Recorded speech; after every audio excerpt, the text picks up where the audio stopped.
But basically, I like to host this stream where we specifically focus on talking about books all stream long. So we're not going to play a game today unless we get to the end of books and I really want to play a game. Who knows? I won't put anything off the table. But basically, we just talk about books all stream. It's a perfect time for if y'all have been reading anything and you want to share, please feel free. We would love to hear what you're reading, what you're enjoying, what's on your to-read list, all that jazz. We keep this a spoiler-free discussion, so no spoilers of any of the books that you're reading, any of the books that I have read or will read. Like I mentioned earlier, I don't really give a synopsis of any of the books. I'll just talk about like if I liked them, what I liked about them, and general vibes, but I don't give... I will keep it super spoiler free. And then I'll also go through books that I'm planning to read in this upcoming month. So like I mentioned, y'all are totally welcome to share your book stuff at any point during this stream. It doesn't have to, like, you don't have to wait for me to mention a book and then you say you're reading the same book. You can talk about any books that you've been reading or want to read. If you've read any of the books that I've read, I would love to hear your thoughts. Same with any of the books that I'm about to read, but again, just no spoilers. And yeah, that's the plan. We're just going to talk about books for the rest of stream. Yeah, that's it. That's all. That's it. That's what we're gonna do. Oh my gosh.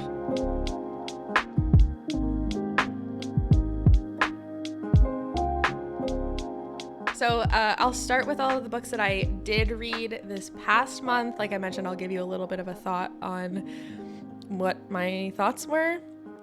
I had some books on my to-read list from last month that will be again on my to read list this month because I just didn't read as much as I hoped to. Classic, as always. But yeah, basically, so okay, last month I had 12 books on my to read list and I got through 9 of them. Hang on. 11, 10, 9, 8. Is that accurate? I feel like I was just looking at this somewhere. Yeah, 8 of them. I read 8 books. Yeah, I have this number in like 4 different spaces, and for some reason I'm trying to do math right now. I read 8 books last month. So there were 4 that I didn't read, but all of them for like a reason. And they've all of them just moved to my September to read list. Sometimes I don't read a book in a month and I'm like, you know what? The vibes are not right. I'm not ready to read this book. And it just goes back into my like to read some other time in my life list. I don't always just like pull them a month forward, but this time I did. So the books that I have again on my to read list, we won't talk about as much, but I will talk about the ones that I did finish reading. Anyways, yeah, let's talk about the books that I read last month. First up is the book that we read for book club, which I don't have a physical copy for all of these, but I do have a physical copy for many of them, including this one, which this was a big one. Also, this past month is the month that I caved and started using like sticky tabs to like note spots on my books. When I was young, okay, this is an over explanation. When I was younger, like in high school, I used to annotate all my books, like I would write in the margins. And I stopped doing that, and I'm not totally sure why I stopped doing that. I think probably because I switched to a time in my life where I was borrowing more books, and you can't really do that. I stopped annotating my books. And I, like, part of me misses it, but also I still read a lot of library books, so I don't mind not writing in books. Also, sometimes, like, I feel like I don't mind like sharing my books. Like I like other people reading my books if they'd like. And sometimes I think annotation can change the way, like someone else's annotation can change the way that you perceive a book, you know? Anyways, I don't annotate my books, but I have been using like sticky tabs for relevant areas in the book, which I found to be so helpful for, I've used it a couple times for books that I've like discussed. So then like when I go back and talk about them with my friends, I can be like, oh yeah, there was this one part where I was like so impressed with whatever happened, and like, here's the quote, here's the thing. This one I found that I put like a lot of sticky tabs in because it was a big book and I really, really liked it.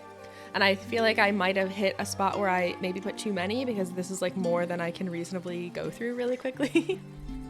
But I really liked the sticky tabs, and I have been continuing to do it in my other books. So 10 out of 10, do recommend, especially if you're like anxious about annotating or don't want to annotate books. Just try, these are just stickers and they come out really easily. I've tested it a couple of times to make sure that they don't like mess with the paper, but they're a very gentle sticky level, so it doesn't hurt. So also, like, if you're borrowing a library book and you want to annotate things for like while you're reading it, because like sometimes I've found that like sometimes I read books and I like they're a little complex, so I want to be able to remember information. Anyways, you could totally use this on a library book and then just pull them all out before returning them.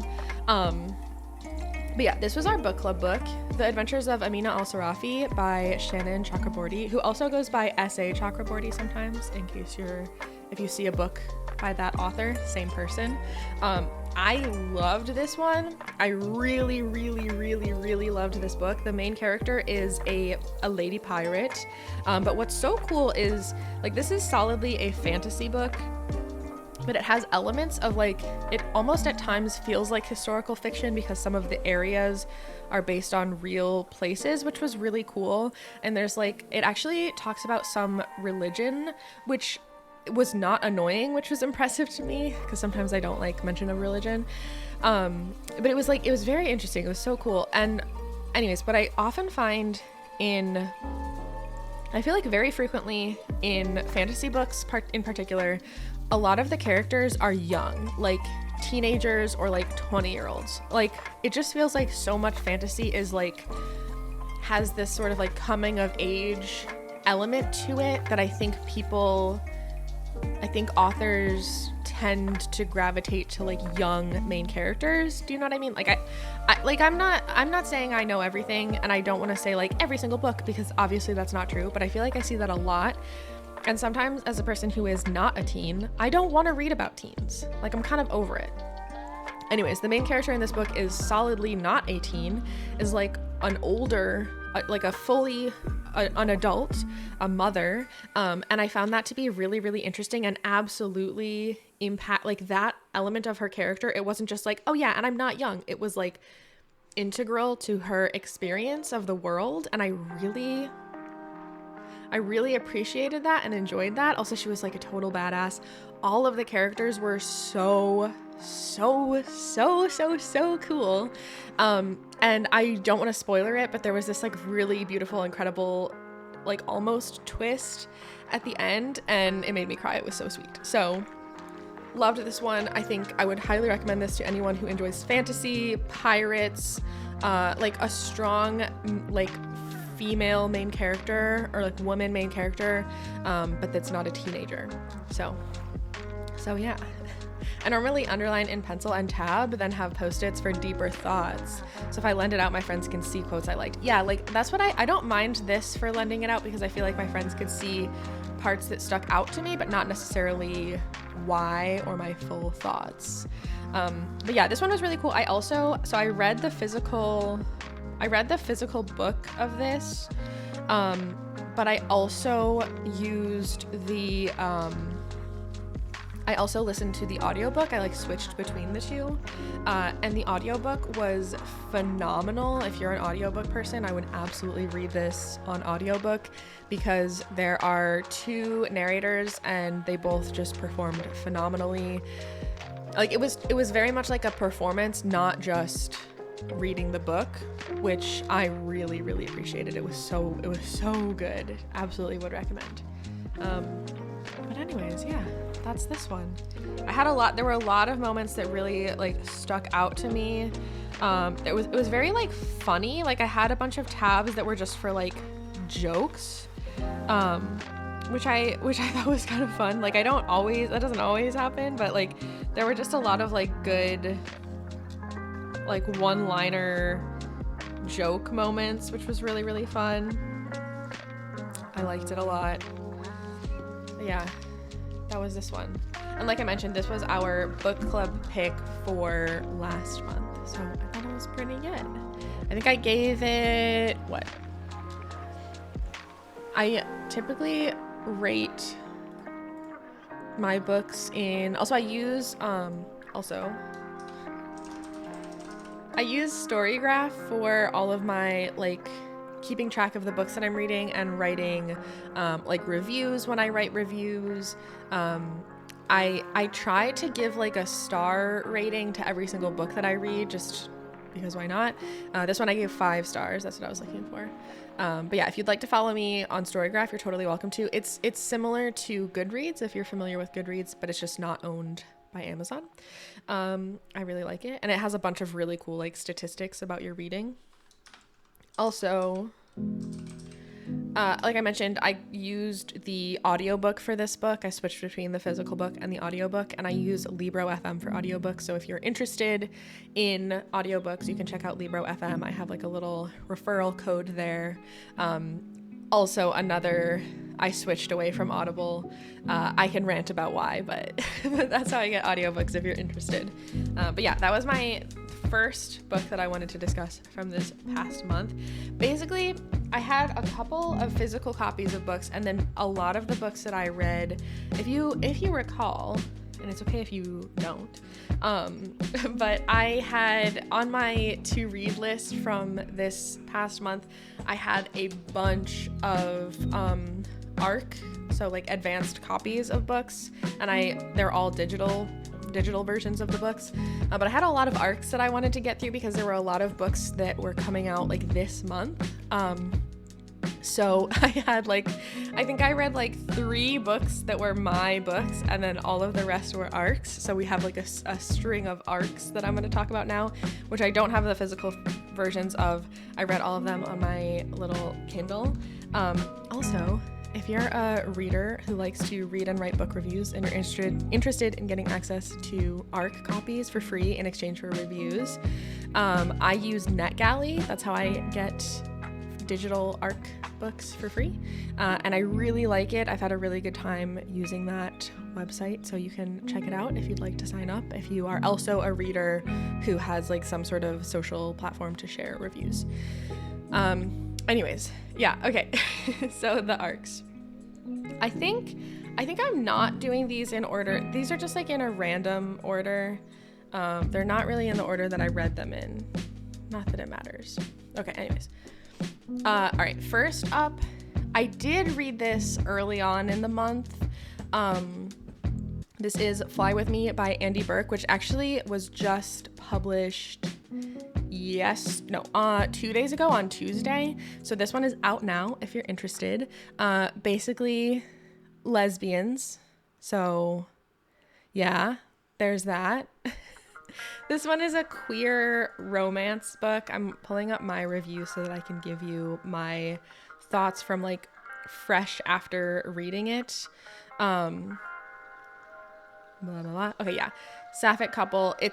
There's one of the characters is a pilot, and the other is a nurse, and it definitely, like, the book talks about their professions a little bit, which was kind of cool. And like the thing that I wrote about the book right after I read it, which I definitely feel like captures my thoughts really well, is that it was very like charming. I felt like the characters were really well fleshed out.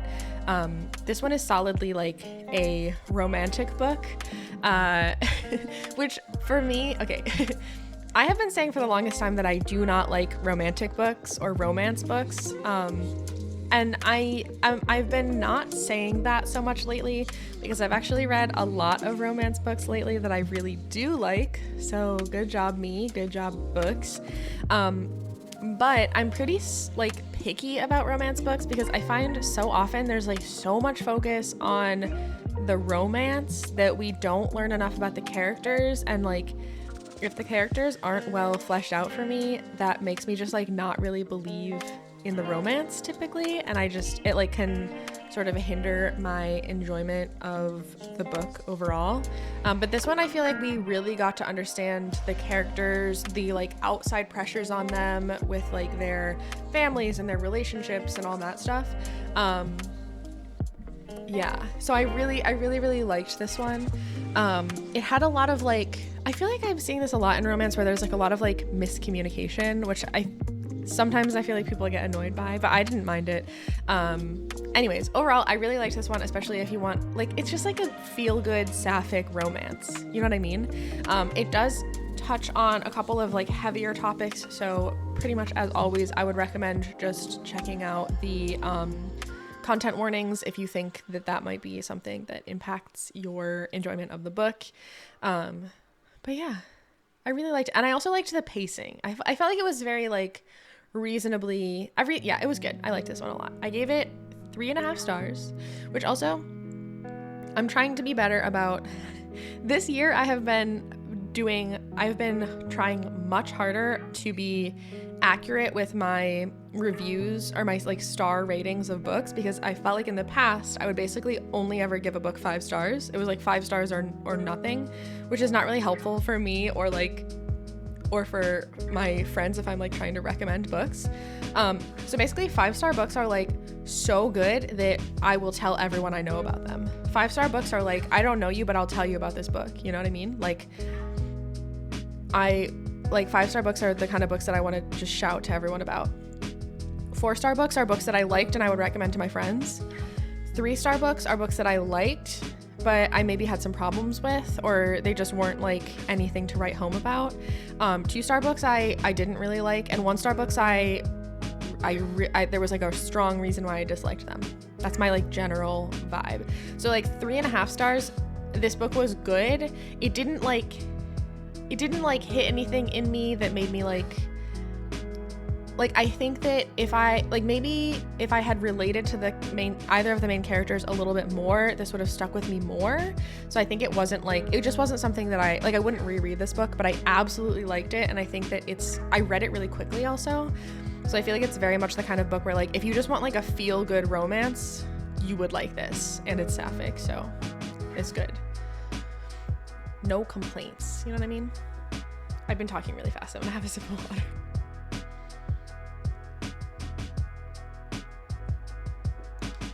Okay. Next up, this book was very different from any book that I have ever read before, which I thought was very cool and an interesting like stretch for me, like trying something different. So this was also an ARC, so the last one, Fly With Me, and also this one, The Lonely Book by Meg Greehan. Both ARCs, I got digital copies of both through NetGalley, provided by NetGalley and the publishers. That's how I get my ARCs. This one was another ARC. And this one comes out, this is published, I think, this upcoming week. Yes, this will be published on September 12th. So if this sounds interesting to you, you can get it for yourself in just a couple of days.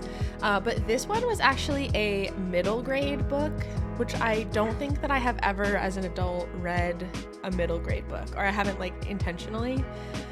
And so middle grade means like, so there's like young adult, which I feel like is, for young adults. And I guess middle grade, I guess I don't have a super solid understanding of middle grade, but middle grade is definitely meant for like a younger audience, like kids. It's not like a children's book, but it is like a younger people, younger than, anyways, you know what I'm trying to say? Anyways, this is a middle grade book.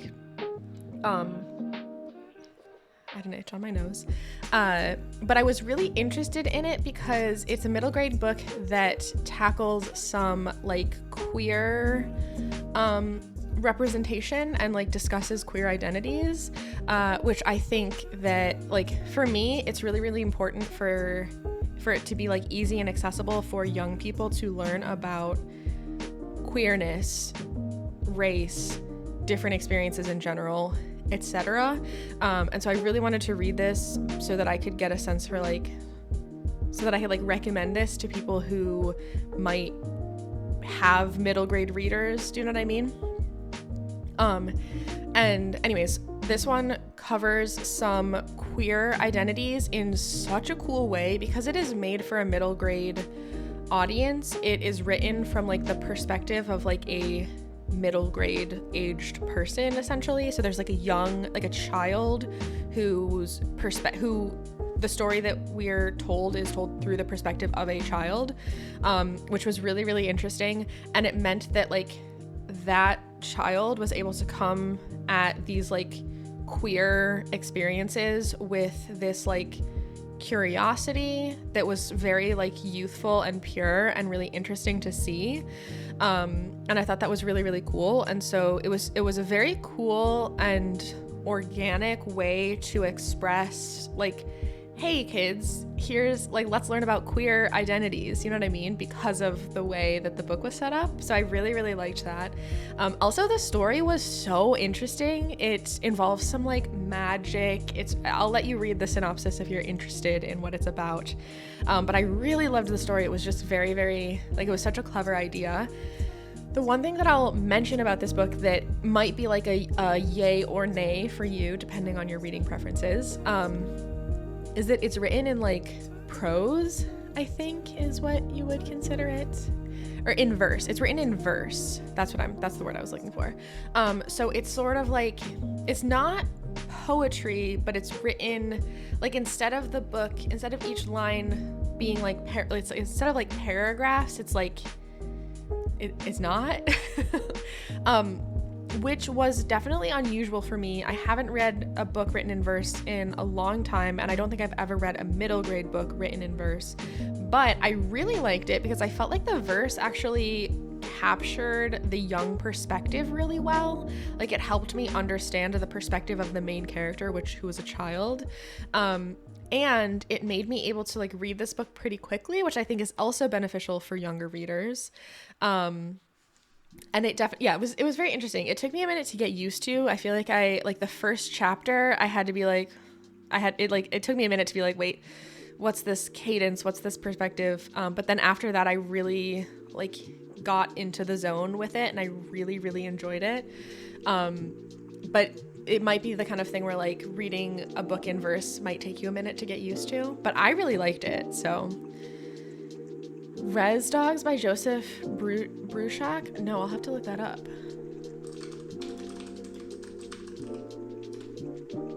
Oh, I have not read this, but yeah, that's also in verse. Yeah. Cool. Investigating. I really, really liked that style. Like I mentioned, I don't think I've ever really read, especially not as an adult, I've never really read a book, or not as an adult, but especially not recently, I haven't read a book in verse, but I really liked it. But yeah, I liked this one a lot. I would absolutely recommend it if any of y'all know middle grade readers, and you're looking for a book to recommend that discusses queer identities, which again, I think is just really important to get in front of younger people. I would absolutely recommend this one. It was so interesting, really well written, really creative. I really liked it. Yeah. And again, that was another arc that I got. It's really good. He's an Indigenous author. Okay. I like it. I will add this to my to read list. I like expanding the types of books that I'm reading, and so I think reading another middle grade book and another book that is written in verse is not a bad idea for me. This looks really cool. Oh.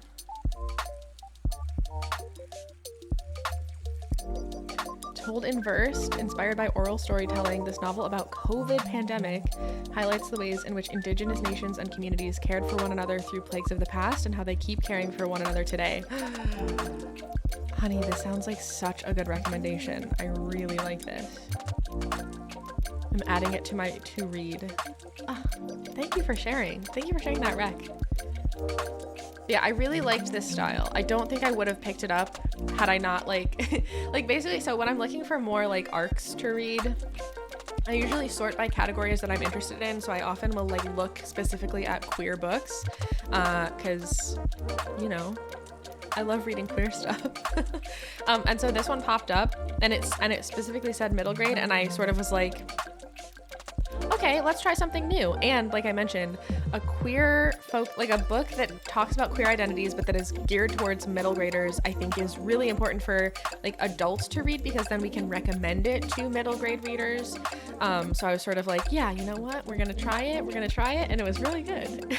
My ears perked up when you said middle grade, since I used to be a teacher. Oh, awesome. Yeah. So you probably know a lot more middle grade books, which I think like, I'm not a teacher, but I imagine like it's really important for people who are teachers to have a good sense of middle grade books that they can use in class or just recommend to their students. And I feel like this is the kind of book where like it was cool to read, because now if I have any teacher friends, which I do, I can say like, hey, I read this cool middle grade book. It touches on queer identities. So if you want to recommend it to your students, that you could. I would recommend that you recommend, you know? Oh my goodness. But yeah, I liked that one a lot. I'm having another sip of water. I'm talking a lot.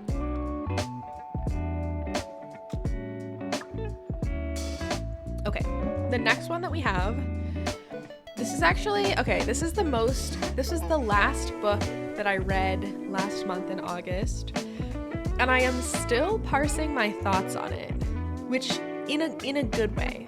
So I haven't finished writing up my review for it, because it was kind of a doozy.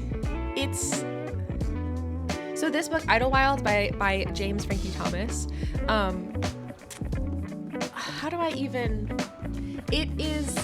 It's a queer story. It's about these two adults who were friends as teenagers, sort of looking back on what that teenage friendship was like. Their queer identities are a central part of the story, and like their relationship as teens was really like toxic, I guess, like not in a standard way. It's very interesting. And also this story, like we begin the story basically on 9/11, which is a very interesting, like it's interesting having that as part of the story. And the main characters in the story are like deeply entrenched in they're like theater kids, and they love like fanfic, and that's like an important part of like their basically this book was really good. At times it was very tough because their friendship and the relationship, the way that they treated each other and people was sort of difficult. Like it was not good, which I think is a really cool story to tell, because possibly many of us have relationships from our adolescence that we can look back at and be like, that was bad. We weren't good to or for each other, like friendships or other, where like you can think back and be like, that was harmful, you know? And that's, I think, like part of being a youth, you know, like we engage in harmful relationships because we're learning, we're trying. And so I think this story was really important for that reason. The queer aspect of it was also really, really important. It was like, there's some pieces, there's like I won't spoiler it, but there's sort of like a revelation that like, as you start to see it, you really start to see it. And it was kind of painful to read in a really good way.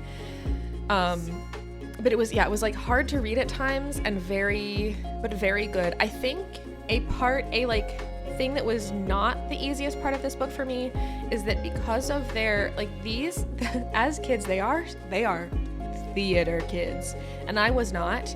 And I think there's so much of this book that like, if you were a queer theater kid at the same age, like at the same time as these kids were, you would probably read this book and be like just kind of caught up in it, like deeply caught up in it. And because I wasn't, there was a lot where I was just sort of like, I didn't fully connect with the characters, if that makes sense. But the like adolescence, the story of adolescence that is at its core was really powerful. I am literally still gathering my thoughts. I'm glad that I talked about it here because that might help me gather my thoughts. I don't want to say more and like spoiler or anything, but I would definitely recommend this with a caveat that it is tough at times, or it was for me at least. It's nice to see queer themes being explored through that. Yes, the childlike lens, but for queer things. Agreed. Huge agreed. Hi, Caleb. especially given everything going on with libraries and banning books and stuff. We desperately need that kind of representation for young people when there are other people trying to take away that representation. Yes. And I also think that like a reminder that like we can all advocate for these types of books at our local libraries. So like one thing that I haven't done but I plan to do when this book comes out is write to my local library and say that I think it would be really good for us to have a copy. And y'all can do that too. Like if you read a book that has queer representation, like if you're an adult and you read a book has queer representation or some other type of important representation that is in a children's book, write to your local library and ask them to get a copy. I saw children's and middle grade authors writing queer stories got harassed a lot online, which is sad because they're just trying to share something important. Agreed. Yeah, there's like a negative rhetoric about telling queer stories to kids, and that is wrong. For your teacher friends, if any are in pre-K or early elementary, there's an org called Pride and Less Prejudice, and they can request books for their classroom. Oh my gosh, I'm looking this up. I'm making a note. That's so cool. Thank you for sharing. Oh, that's so cool. Thank you for sharing. I always suggest a purchase for gay or diverse books. Yes. Yeah. And like you can like I am not a librarian and I don't know a bunch about how libraries work, but like they want to serve the community, right? So if you have recommendations, like you can ask for them. Oh my gosh. Anyways, this one, like I mentioned, really good. Still gathering my thoughts, kind of tough at times. A really tough but important queer story is what I will say about it. You know what I mean? I'm advocating for us all to read queer stories, tough or otherwise. Look at my sleepy kitten. You can't really tell, but she has her little paws like over her face.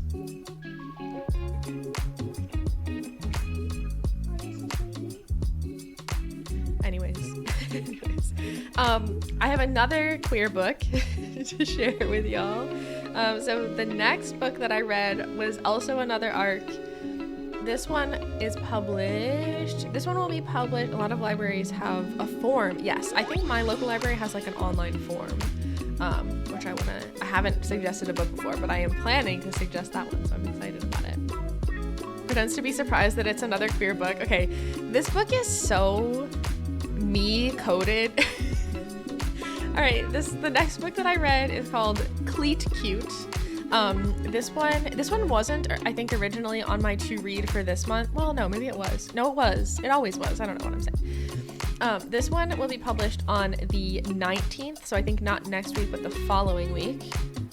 You know, will you post a list of these? Yes, I absolutely will. Of course, I will post a list. I don't think I've been doing that, but I will. I can. Easy peasy. So this one, I've heard a lot of people talking about this one online, and I think I've pretty much mostly heard positive things. The only negative thing I've heard has been like, I don't like soccer, so it wasn't for me, but I love soccer, so it was for me. This is a romance book through and through. It is romantic, it is romance, it is sapphic. We love lesbians, and it's about soccer players. Like, this book ticks all of my boxes. Soccer players, lesbians. I mean, really, that's it. That's also, everything in the book was really, really good, but it had me at soccer players and lesbians. I could have read a million bad reviews for this and I still would have been like, no, but I'm gonna read it. I haven't read a million bad reviews. I've mostly read really good reviews. Again, the only negative thing that I've heard people say was that there was more soccer than they wanted to read. But there was plenty of soccer. I felt like the amount of soccer was like good in that me, a lover of soccer, felt excited by the soccer talk, but I was never like, okay, all right, we get it. We're playing soccer. Can we kiss now? Like, I was never, it wasn't too much soccer for me. It was so good. I love lesbians and soccer players. I don't know what else to say about this. Okay. I read this book. This book was actually the night that we lost power on the most recent power outage. I started this book and then I finished it the following night. Like, I just read it in like 24 hours basically because I couldn't put it down because it was so sweet, so cute. very hot. I would say a spiciness level, there is definitely a decent amount of spice in this, and it is fairly descriptive. So if you do not like spicy books, I might recommend skipping this one.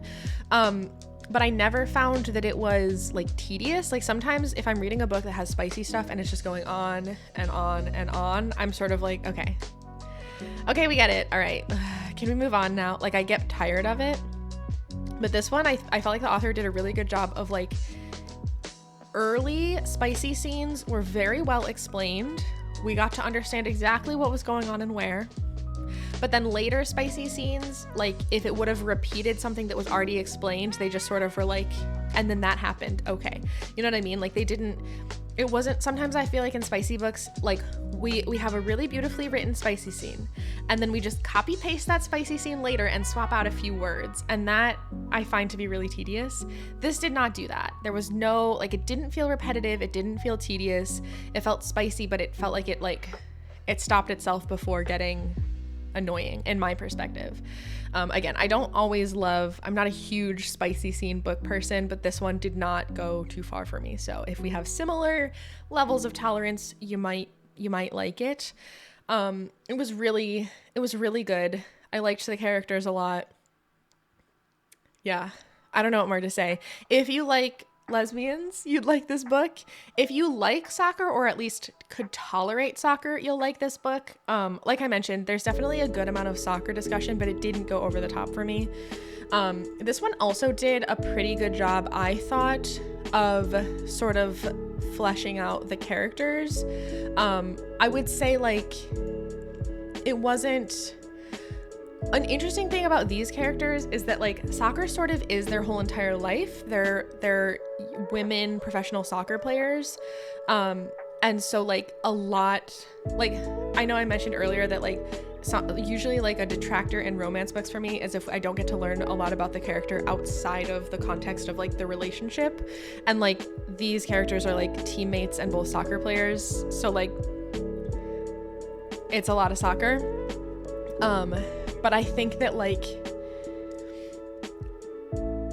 it didn't feel like, okay, can I learn anything else?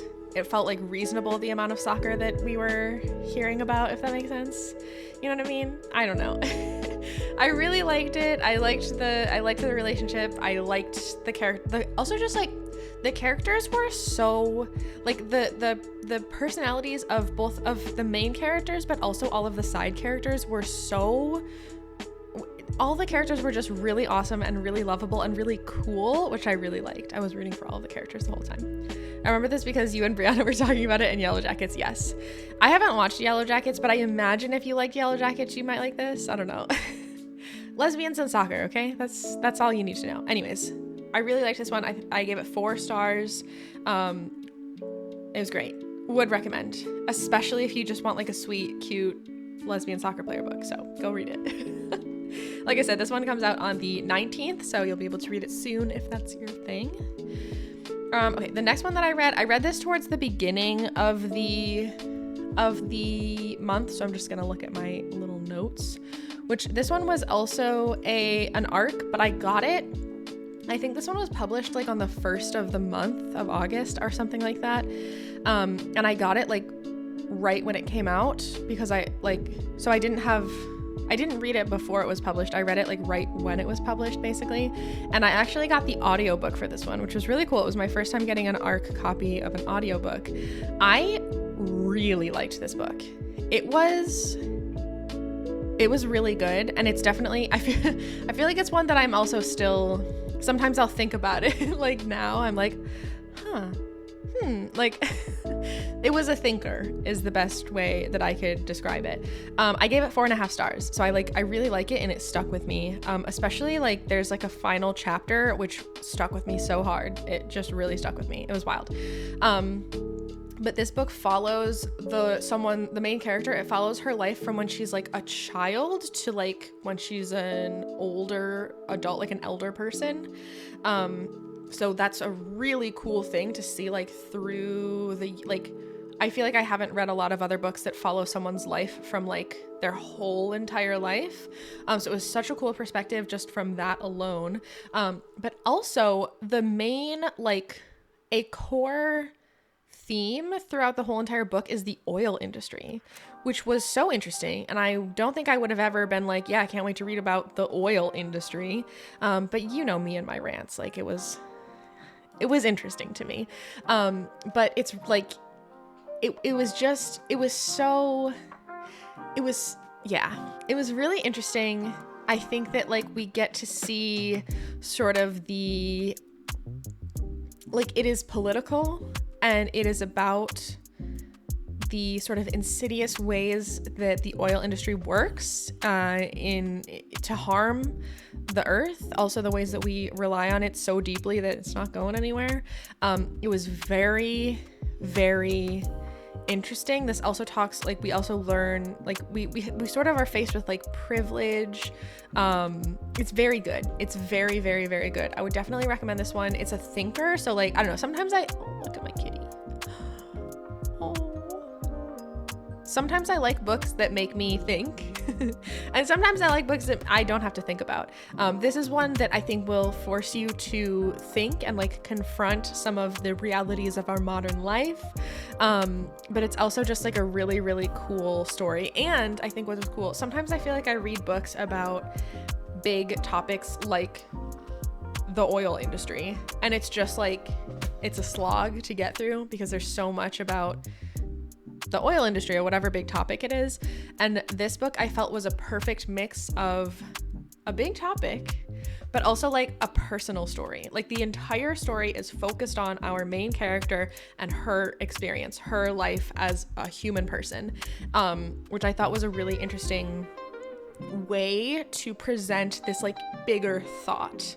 I would highly recommend this one. It was just really interesting. It really stuck with me again, especially the last chapter. I read the last chapter and I was just like, well, damn. Like it was really good. Especially I think like now is a good time to read it. So I would recommend it. Check it out.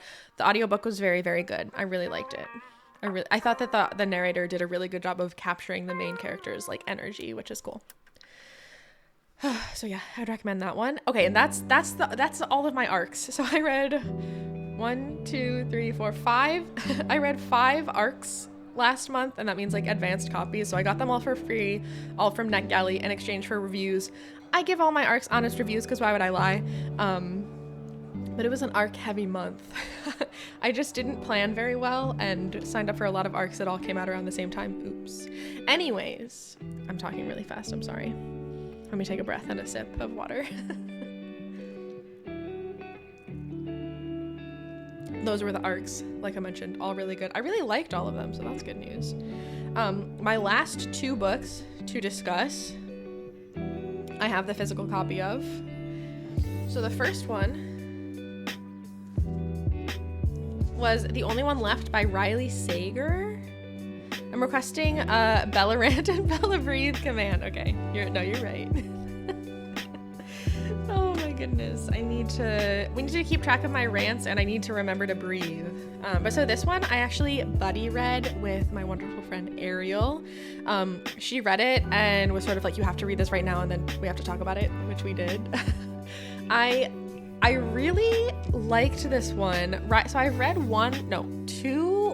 I read a couple of Riley Sager books, and overall as an author, I would say my thoughts are mixed reviews, sometimes really good, sometimes the books hit, sometimes they don't. And I find a problem that I've had with Riley Sager books in the past is that the book itself, super strong, really good. Whole middle part, beginning and middle, ooh, so strong. And then we get to the last 10% and it fizzles for me. And I will say this book didn't have that problem as much as the other books of his that I've read. So I feel like for me, this was not the strongest ending of a book that I've ever read, but it didn't disappoint me. So that is something. I'm not going to say more because I don't want to spoiler it. I would highly recommend this if you like sort of like creepy, ooh, what's going on? What's the deal? So now might be a good time of year to try out a book like this. I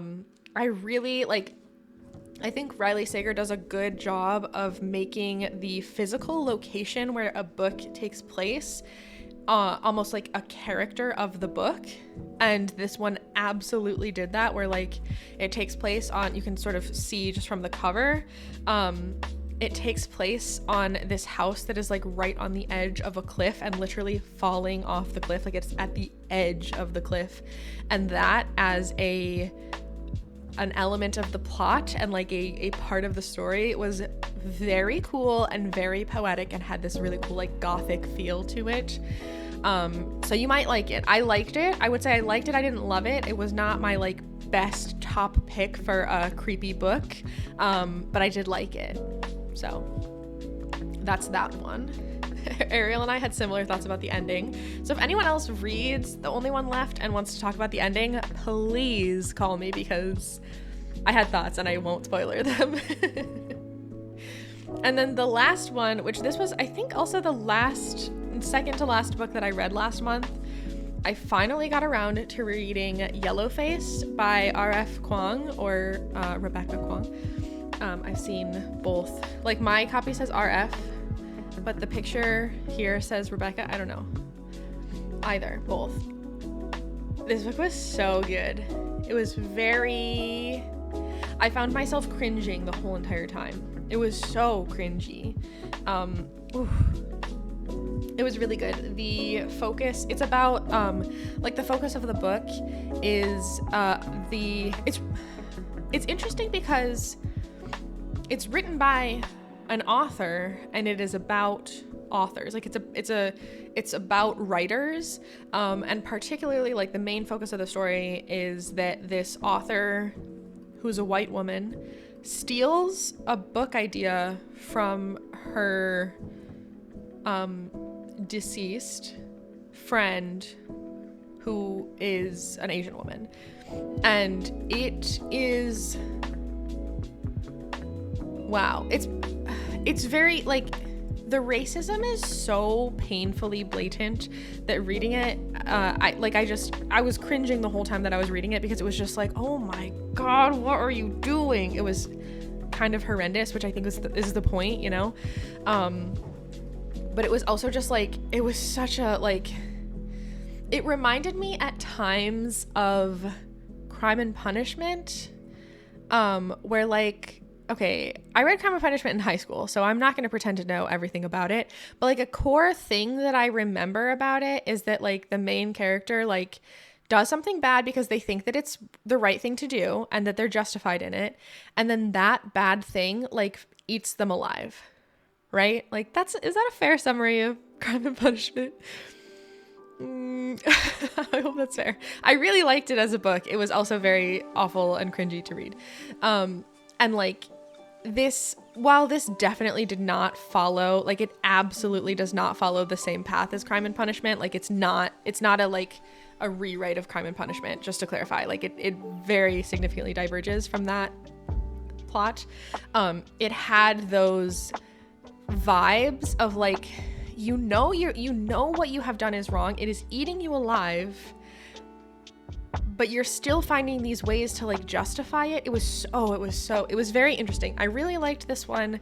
The main character is like irredeemable, which was sort of interesting to read in a book, because I feel like almost always when I read books, even if there's a main character who is bad, they have redeeming qualities, and I feel like this author didn't.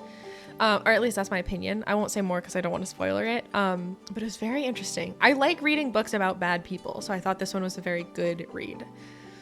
Nice, I just bought Crime and Punishment. I remember really enjoying it, but I also, again, I read it in high school, so, and I had to read it for an English class, so I don't know. It's tough. That's the impression I have of it. Nice. But yeah, those are all of the books that I would definitely recommend this one, but it is very like, oh, oof, ouch, owie, cringe. But also like a really good read. I really liked it a lot. So those are all of the books that I read last month in August. Thank you for touring them with me. If you liked any of them and might add them to your TBR, I would love to know. I would love to know your thoughts. Evelyn Hugo has been on my list of like books that I feel like I would like it, but I haven't committed to I can't decide if I want to read it, you know? you know? Not too riveting. Great, captivating. Yeah, I feel like I've like most of the people that I know who have read it have really enjoyed it, but something about it is making me hesitant to read it, and I can't figure out why. Like, I don't know why. I'm not sure. The two books I didn't finish were Somebody Knows by Lisa Scottoline and It Happened One Summer by Tessa Bailey. I have not read any Tessa Bailey, I don't think, and I do not want to. I don't think that I will like Tessa Bailey. I don't think it's for me. Loving Evelyn Hugo. Yeah, I can see how it wouldn't be for. Yeah, that's the thing. Like, something about it for me feels like it's not gonna be for me. Which also, this is worth mentioning. We talk about this a lot around here. Is my camera being weird? Okay, no, I think we're good. It looked like it got goofy for a second, but I think we're okay. Oh my goodness. Anyways, Elvin Hugo. Elvin's alter ego. It was hyped in a weird way, so I put it off. Yes. So a thing that we talk about a lot around here is that the only time that I will ever call a book objectively bad is if it perpetuates a harmful stereotype, if it perpetuates misinformation, and that's really it. Like, if it is harmful, particularly harmful to a minority group or something like that, then I think a book is bad, right? Books that are racist are bad. Not in a like for instance, a book that I just read last month, Yellowface, the character is racist, but it is obvious that is bad, right? Like, books, anyways, you know what I'm saying? Like, the only time I will ever call a book bad in an objective way, like this is a bad book, is if it is harmful. Other than that, if I read a book and I'm like, it's not good for me, like it wasn't good for me, all I mean by that is that like it didn't work for my taste. And I think it's really, really good to note that distinction, because if I dislike a book that you loved, it doesn't mean that I'm right and you're wrong, or you're right and I'm wrong. It just means we have different taste, and that is totally okay.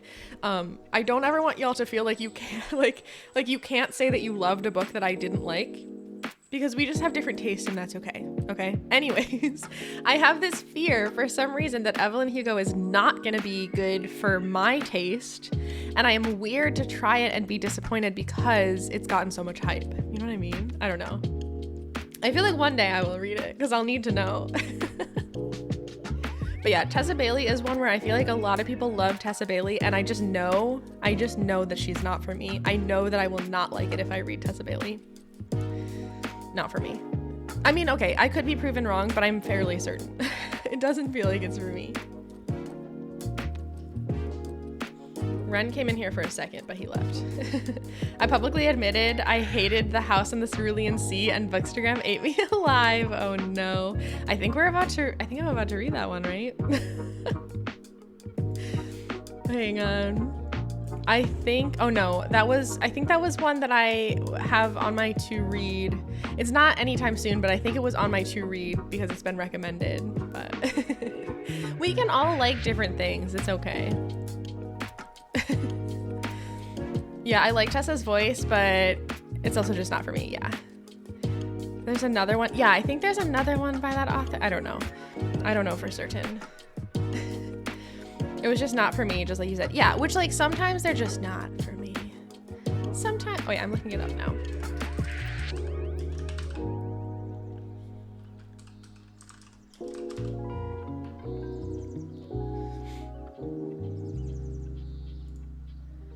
Yeah, what's the other? I think I'm just thinking of that book, but I haven't read it yet. I think one day I probably will eventually. Maybe? It's on my to-read list for sure. Who knows? There's a zillion books. I have TJ's other book in the Lives of Puppets on my. I don't know why I couldn't read. Gotcha. Yeah, like I know that I've heard good things about it, but like that's the thing, is that sometimes there's a book that gets, like, for instance, the other of the. Okay, I was talking about the Riley Sager book that I read earlier. The other book, I remember, like, his first book that got really popular. I mean, at least that could be wrong, but I think it was called Home Before Dark, possibly, and it got so much hype. Everyone was talking about it, and I read it, and I liked the book part, but I got to the ending, and for me, the ending was so awful for me that it ruined the book. And I was like, did we all read the same book? Are we not? No one's talking about? And I was so shocked at how much praise it was getting, and I didn't see people really criticizing the ending. And I was like, huh? Like, I was so confused. I don't know. Anyways, my perspective is not the same as everyone else's. And I specifically asked other people who read it what they thought of the ending, and they were like, no, I loved it. It was great. So different. It's just different from person to person. But yeah. Yeah. Sometimes, I don't know. It was ingenious, but also sucked. Yeah, that is how I feel about it too.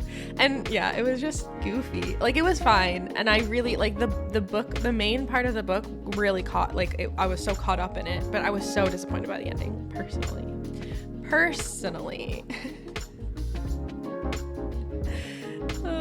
Hi, Zazambaji, welcome in. I hope I pronounced that okay. I really enjoyed In the Lives of Puppets, but be prepared for it to be very different from the two that came before it. Interesting. Crass. Interesting. Alrighty. Huh.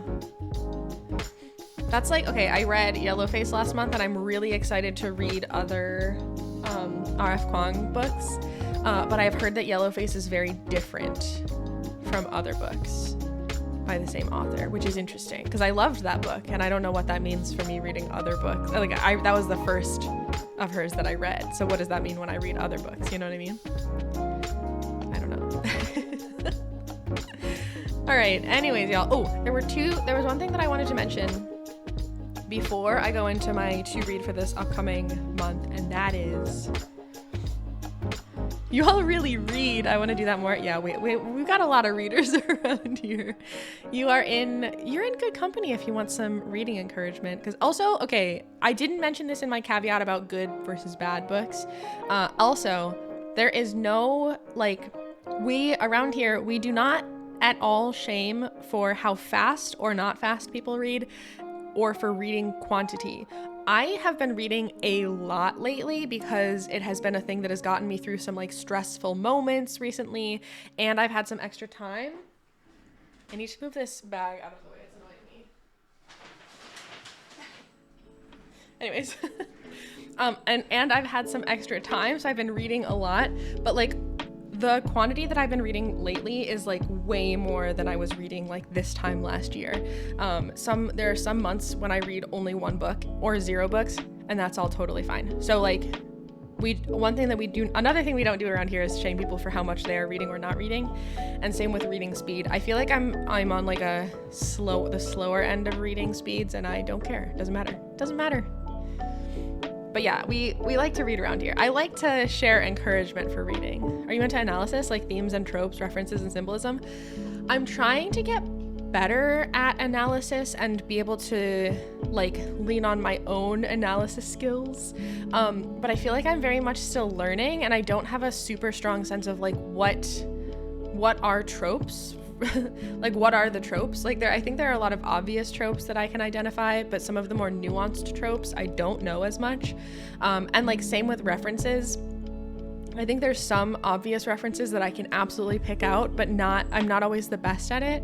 And that's one reason that I really like reading with groups. Like, also, we have a monthly book club, small plug. If you'd like to join, it's in the Discord. And I love getting to talk about books at the end of the month with... There's a cat hair in my nose. There always is. Anyways, I love getting to talk about the books that we read at the end of the month with the book club, because there will be folks that pick up on different things than I have. Anyways, so short answer, yes, I am into analysis. Longer answer, I feel like it is a skill that I haven't practiced a lot lately, and I'm still learning and would like to be better at, if that makes sense. We have Ren again, blocking the cat cam a little bit. Hi, buddy. He's very cute, though. I relate to that. Like, I feel like the last time that I actively practiced reading analysis was when I was in school. and after school, like, and it's also, sometimes I want to read a book and not analyze it, you know, like sometimes I want to read a book and have zero thoughts, only book, just like head empty, whatever. And then sometimes I want to read a book and I want to know everything about it. I want to know all of the things that it connects into that are larger than the actual book itself. I want to do that analysis. And I'm trying to get a better, I guess I don't know how to practice analysis outside of the way that I learned to do it in high school, which is very stiff and not interesting to me, you know? So right now I'm definitely trying to learn how better to do that. Yeah. Okay, but the thing that I wanted to mention before I go into my to read list for this month is a couple months ago, I think in like June? I think was it in June?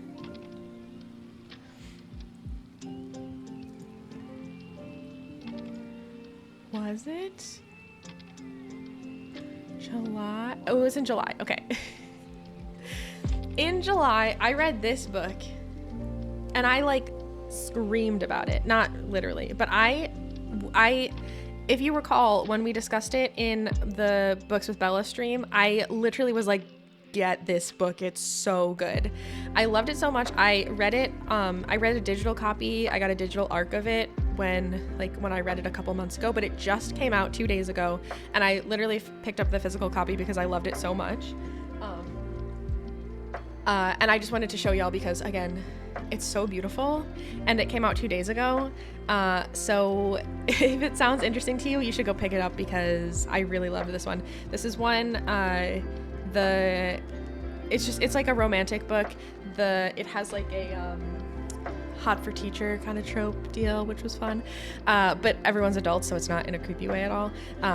Artists, the characters are like really well fleshed out. I really liked this one. So anyways, if you recall me talking about it a couple months ago, now is your chance to go get it. I picked it up from my local bookstore and I was very jazzed about it. So go read it. Okay, thank you. That's all. Some friends and I are doing Dracula. Oh my gosh, chronological read, and we chat about what happens. Yeah, I'm reading a book with friends right now, which is actually still on my to read list because we're not done with it yet. Where we've been kind of out of sync because we've all been really, really busy, but the goal is we're reading it like a few chapters at a time and discussing it, and I'm excited to sort of like all catch up and be at the same spot and then sync about it because I like reading a book and then afterwards talking about it with friends and thinking about like what we observed. But I also really like chatting about a book as I'm reading it, and I just haven't done that a lot lately. So excited to do that. Anyways, let me take y'all through my my to read list for September 2023, which is the month that we're currently in. It's big. Like I mentioned, as always, I made my to read list too big. I can't stop myself. I'm a mess. So here it is. Okay. The first book is, I have buttons for these, don't I? Hi, Midna. Thank you so much for the hydrate. Good call. When you're right, you're right. I needed a drink. Y'all, if you're hanging out, please take a sip of water with me. We could probably all stand to be a little more hydrated, huh? Okay, my first book on the to read list, Arrival Most Vile. This is our September pick for the Discord book club. So if you are looking to read a book with us, if you'd like to join the book club this month, this is the book. It's not, the font is pretty well spaced out. So it is, let's see. It's like it's a little over 300 pages, but it doesn't look like it'll be like horrendously long, if that makes sense. Potion shops, rivalry. I don't know much else about this. It was recommended by someone in book club, and sometimes I like to go into these books like knowing nothing and just being excited to read. And so this is one of those. I don't know a whole lot about it. The cover looks freaking adorable. Like, I love all the little potions. There's a little bat on the back. Like, it just looks really cute, and I think it'll be a cool, like, a good read for transitioning into fall time. But yeah, that's our pick.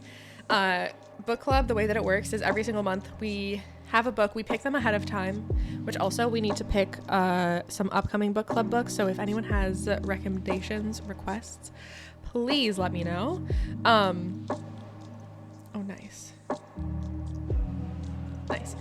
But yeah, so we have to pick some more books soonish, but basically we have one book per month, and we read it at our own pace throughout the month. You can also start early because we pick them ahead of time.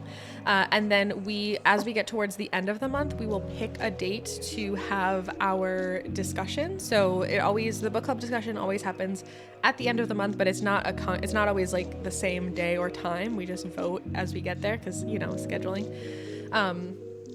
But anyways, if you'd like to join, you still have plenty of time this month to grab the book and get reading with us if that is interesting to you. And we would love to have you join. It's open to anyone in Discord, but yeah, that's our pick. The next one, okay, I have a couple of arcs that I'm going to read this month because, again, a couple of months ago when I first started getting access to ARC, which again, advanced copies, I get them through NetGalley. All of the ARCs that I read are digital copies. I'm not currently getting physical ARCs. When I first got access to this, I started like signing up for a lot of ARCs and was just like, oh my God, there's all these books that I'm so excited about. And then recently I was like, slow down. You can only read so many books per month, like settle down. So I have sort of a lot that I'm catching up on, and eventually I want to get to a point where I only read like 1 to 3 each month, which I'm getting closer to, but this month is still a little bit of a catch up. But okay, the first arc that I have, which this one I'm currently reading, I just finished this book. I did the same thing. Yeah, I feel like it's like when there's just so many books, I'm just like, okay, yeah, I'll read all of them. Give me all of them. And then I was like, hang on, wait, I can't physically do that. But so this is an arc. I have so many overdue NetGalleys from when I first started. Yeah, that's the other thing, is that I'm trying really, really, really hard to not let any of them get overdue. Which so far I haven't done. My NetGalley stats, I'm like really trying to take care of. So far, luckily I like caught myself quickly before it got out of hand. But my goal is to not let any of them go overdue.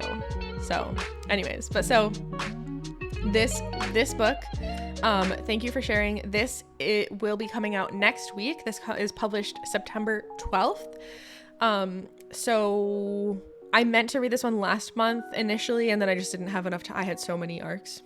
I read 5 arcs last month. 6 would have been pushing it. But yeah, thank you for sharing, by Rachel Runia Katz.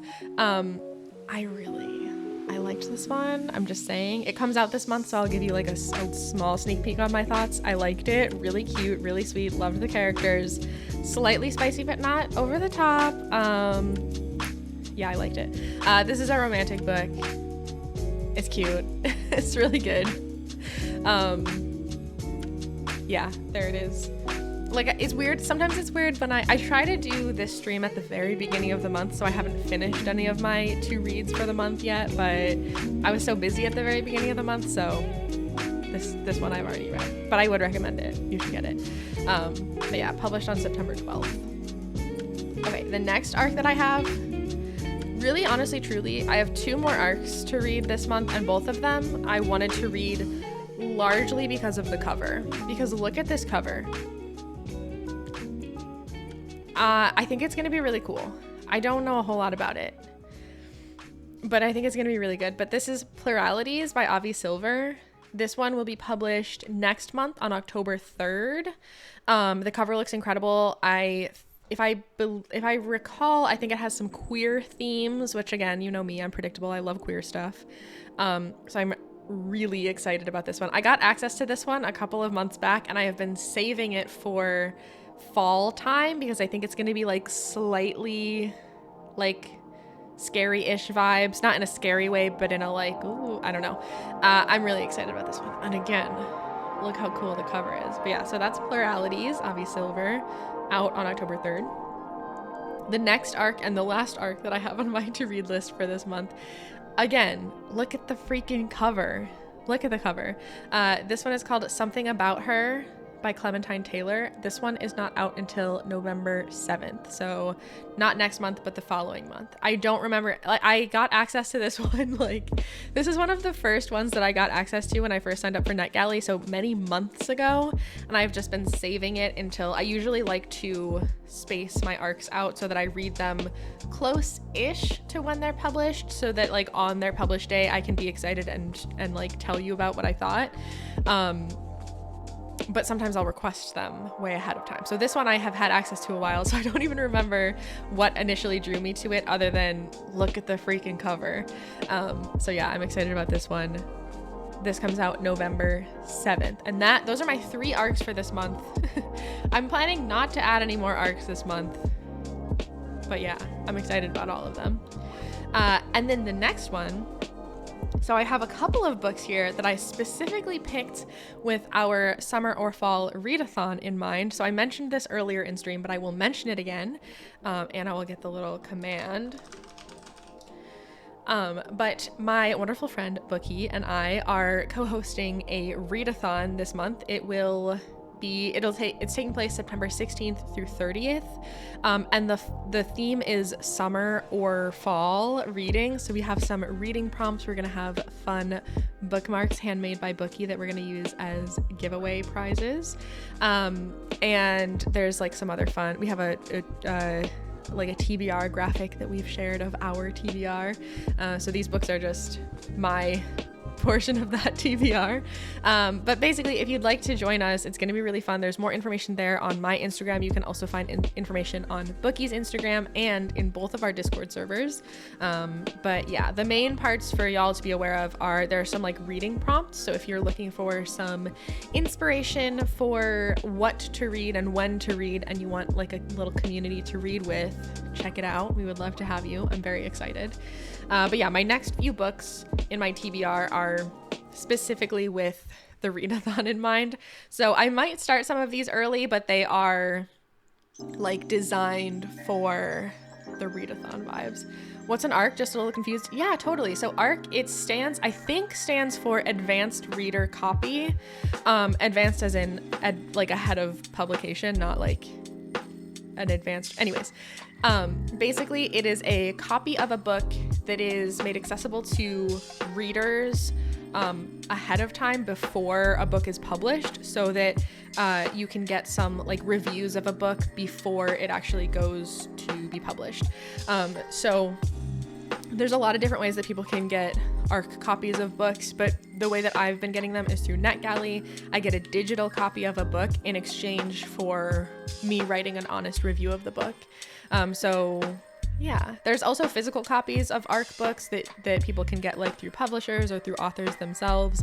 But really it comes down to just a copy that you give someone ahead of time, or that someone gets ahead of time, so that they can read the book before it's published. And then it's really common for what I do, which is where I'll write reviews on Storygraph, and then I'll also share them here with y'all, and I'll share them on my Instagram. So it's for folks who have some sort of platform to share their reviews. But it's also really common for people in media. I know that sometimes people who host podcasts can get ARC copies of a book if they're gonna talk about a book with an author before it comes out, stuff like that. Do you pay for it? No, not for an ARC.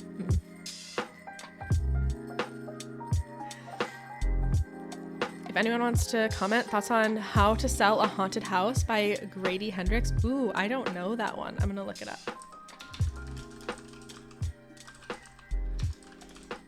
I love that name.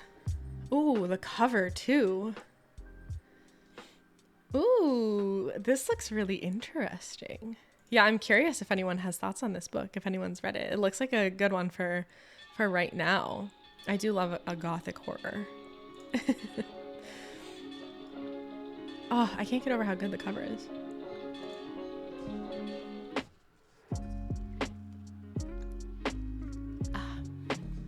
But yeah, those are my arcs, and here are the books that I am planning to read either during or potentially before, but related to the readathon. Funny, my girlfriend was not too entertained, but good title. Interesting. Huh. Interesting. Yeah, I feel like sometimes, like, I think the thing about funny books is that, like, funny is subjective to a certain point, right? And, like, humor is just not, like, there. I have 1,000% read or seen books that, like, I know other people think are hilarious, and they just don't hit for me because we just have different taste. That's an interesting. It looks like it's like meant to be, like, campy, right? And now I'm curious. Okay, so my first one on my TBR for the summer or fall readathon, I have 2 summer books and then 2 fall books, like, geared towards. One, Beach Read by Emily Henry, which I have. This is actually not mine. I borrowed this from my friend Ariel like 2 years ago, and I read like 2 chapters of it. Like, I barely made it into the book and was not totally feeling it. I didn't really connect with the main characters. And at the time I was very hesitant about, like, romance or romantic books, so I didn't stick it out. But I want to give it another try because I've read a couple of other Emily Henry books that I've really liked. So I feel like now's a good time to give it another try. Also, it's so clearly a summer read that I think it'll be a perfect book to, like, close out my summer reading with, you know? So this is one I have, like, it's possible that I don't read all 4 of the ones that I have on my TBR for summer or fall readathon, but this is one of my summer options. Also, like, the cover is so summery. It just feels like a really good, like, closeout summer book. I've heard a lot of good things, but I've also heard a lot of my friends have said that they liked this book, but it wasn't their favorite Emily Henry book. So I've liked some of the other Emily Henry book. No, I've loved all of the other Emily Henry books that I've read, but that's only 2 books, and I think they're her more recent books. I read People We Meet on Vacation, which I really liked, and I read, what's the other one that I read? Happy Place, which I really, really liked. I really, really, really liked Happy Place. So I have, like, medium to high hopes about this one, and I just want to, like, I want to read more Emily Henry. The other summer option that I have is The Celebrants by Stephen Rowley, which I think this one came out earlier this summer, and it's about, like, a group of friends who are on, like, I think they have, like, a recurring vacation trip kind of deal. And it's, like, a little, like, friend reunion, which I think would be an interesting, like, I like the cover. I like the idea of, like, I mean, I enjoy a book that takes place, like, at a vacation. I like the idea of a friend reunion, and the characters are, like, adults, which I like. So I think I'll like it.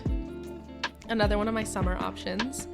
And then my 2 fall options, which I have 2 books that have actually been on my to read list for kind of a while that I'm really, really, really excited about. One of them is Never Let Me Go by Kazuo Ishiguro, which I hope I'm pronouncing correct or close to correct, which this one, I actually started this one like a year ago, and I made it in, like, okay. I am not always, like, a mood reader, but sometimes if I feel like I start a book and the mood is not right, I will just pause and come back to it later. Like, if I, like, sometimes I do need the mood, do you know? Anyways, Never Let Me Go, Kazuo Ishiguro. I think it's a little scary-ish, or, like, yeah, I think it's supposed to be a little bit scary. And I feel like the setting gives me fall vibes for some reason. I have heard incredible things about it. Also, it won the Nobel Prize in Literature, so, like, it has to be good. It's one of the books that I hear about constantly as, like, a very, very, very good book. But it's kind of, like, it takes place at least partly at this, like, boarding school, which I feel like boarding school gives me, like, boarding school alone I'm, like, excited about. I think it's gonna be creepy and good.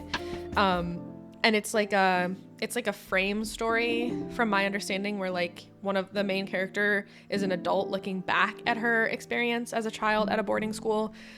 And I also really like that, like, frame story vibe of, like, reassessing a childhood experience. Anyways, I'm really excited about it. I think it's gonna be scary. I think it's gonna be good. Not scary, but like I don't know how to explain it better. I'm really excited about it, though. I think it's going to be one that really sucks me in, and I think it'll be a good fall pick. And then the other fall pick that I have is Before the Coffee Gets Cold. I don't know why this one gives me I know why it gives me coffee vibes. I don't know why this one gives me fall vibes, but for some reason it does. And I have heard that it's very, very good. And it's sort of like small, like it's a smaller book size. And I think it's going to be really good. Yeah. It's Before the Coffee Gets Cold by Toshikazu Kawaguchi. It's a translated book. I've literally just like constantly heard really good things about this one. I think it's like time travel adjacent. But yeah, that's my other fall pick. And then my last one, which, okay, basically, at the beginning of the summer, I started rereading The Hunger Games, which I do periodically. Like, I feel like I read/listen to the books once a year or once every other year, roughly. Not even, like, intentionally. I just really love them, and they're a book that I love to reread. So I haven't yet read the third and final book in the trilogy yet for this reread. I've read it before. But I think I'm going to try to read it this month because it feels like a good September read. Also, one of the prompts in the summer or fall readathon is to read a book with a cool toned cover. And here is that option. So, but yeah, we'll see. If I need to like shuffle around books because I've already read it, I might put it off a little bit longer because it's a reread, but I really want to get through my reread of the Hunger Games trilogy. The next one on my to read is actually I just had it with me when I left my house last, so it's in my little bag that I have, which this one, I have two little like reading like book bag thingies from friends. This one's from Ariel, and I also have one from Bookie, and I love them so much. But Foundry Side by Robert Jackson Bennett. This one was on my to read last month, but it's a buddy read and we haven't finished it because we got very busy last month. So continuing to read this one, I'm already like, I don't know, almost a third of the way through maybe. There's like sections and I finished the first part. I'm really enjoying it so far. I won't say too much more, but I'm very excited about it, and I'm really excited to get to read more and then chat with friends about it. Also, Bookie, I'm really curious to hear, like, we don't have to read it at the same time because I know you have a lot of books going on, but if we read Never Let Me Go at the same time at all, if there's any overlap, it would be really fun to chat with you about it. No pressure. But I really want to hear your thoughts. Okay, then the last two that I have for my to-read list, I only have two more left out of a zillion. These are repeats. They were on my to-read list this past month, and I ran out of time. I didn't read them. This book, I really, really want to get to this one now because I feel like this is going to be a very good one for ushering in a scarier time of the year. I don't know a whole lot about this other than I've read another book by Silvia Moreno Garcia, and it was like gothic and like kind of horror, but in a very creative way, and I expect this one will be similar. Also, the cover is so freaking good, so I'm really excited about that one. And then the very last one, Crying in H-Bar by Michelle Zauner.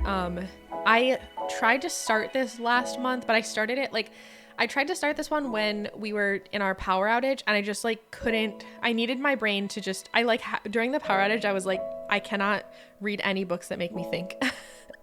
So I put it off, and I'm going to read it this month. I like to try to have one nonfiction book or memoir per month, and I just didn't get one in last month, so I'm hoping to get this one in this month. I've heard really, really, really, really good things about this one, and I'm definitely in a time where I'm excited about memoirs. So that's what 1, 2, 3, 4, 5, 6, 7, 8, 9, 10, 11, 12. I have 12 books on my TBR this month. I also had 12 books on my TBR last month. Last month I got 8 out of 12. This month we'll see how it goes. But I'm very excited. I'm very excited to see how it goes. I'm really, like, this is the thing. if I don't finish all of these books, it's fine. They'll just stay on my I have I like to curate, or that's a dramatic word, but I like to narrow down a monthly to read list, just so that when I go to pick up my next book, I don't have to be okay, there's 200 books on my overall to read list, what should I read? So I like this exercise of sort of narrowing it down to all right, here's my small list, but I also recognize that I don't typically get through all of them because it's a lot. It's hard to narrow down. I'm just so excited about all of my books. There's a readathon this month, so it'll be different. Exactly. It's going to be so different because we have a readathon. Duh. I don't even know how you would read all of these in a month. I feel like my attention to read isn't that great. I have definitely the amount that I read each month varies pretty significantly and depends on I read one of the books from last month. I read in one day. It suddenly got toasty in here. I read in one day because of the power outage, and sometimes I feel like I have a lot of extra time to read because of stuff going on. Also, last month, not in August, but in July, I think I read a ton because I was listening to a bunch of audiobooks, and then this past month I only listened to one audiobook. So it totally just depends on what I have going on in a month. There was absolutely no way for me to read more than what I did last month, and I feel like this month I didn't read anything up until Tuesday was the first day of the month that I picked up a book, because all weekend I was so busy with friends and D&D, I just had no time for reading, which is totally fine. So we'll see how it goes.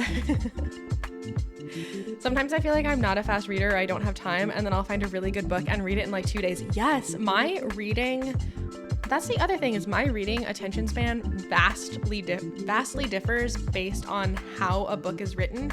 And some of my favorite books aren't even books that I devoured instantly, right? Sometimes a book can be so good and still not suck me in painfully, but some of my there are some books that I start reading and I don't even come up for air, I cannot stop. And then there are some books that take me a really long time because I just have to take it slowly.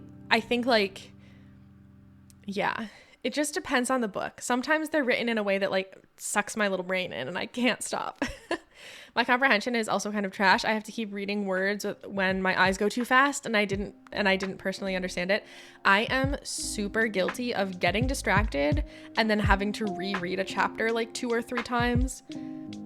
And sometimes I've been trying to be better about when I find that I'm distracted and I can't focus on what I'm reading, it's my eyes are going over the page but I'm not really reading. I always try to put my book down and do something else, go for a walk, or sometimes I'll even just do breathing exercises, or watch an episode of a show, something else. I'm trying to a thing that I've been trying to do this year is work with my brain and not against it. And so when stuff like that happens, instead of being boo, my brain is awful, why can't I focus on a book, I should be able to do this, instead I say, oh, hey brain, what do you need, buddy? You are telling me that this is not what you need right now. What can I do for you instead? Which is a mindset that I encourage, just saying. Because I feel it's so, when I can get into that cycle of why is my brain so bad? I should be able to read this. And then I read the same page 5 times, and then I just get more frustrated, more distracted, and then I'm just mad, which doesn't help me get in the mood to read. Hi, kitty. But if I take a break and do something else, even if sometimes it's literally I will do 5 minutes of a breathing exercise and then come back and my brain is okay, I'm ready now. Sorry, I was being silly. And I'm sucked into the book. Anyways, I fully get that. And there are some times where my reading is very, very slow. And sometimes my reading is very, very fast. And sometimes I need to slow my reading down so that I can comprehend. And I'm trying to be much better about rolling with that and not being mad at myself, but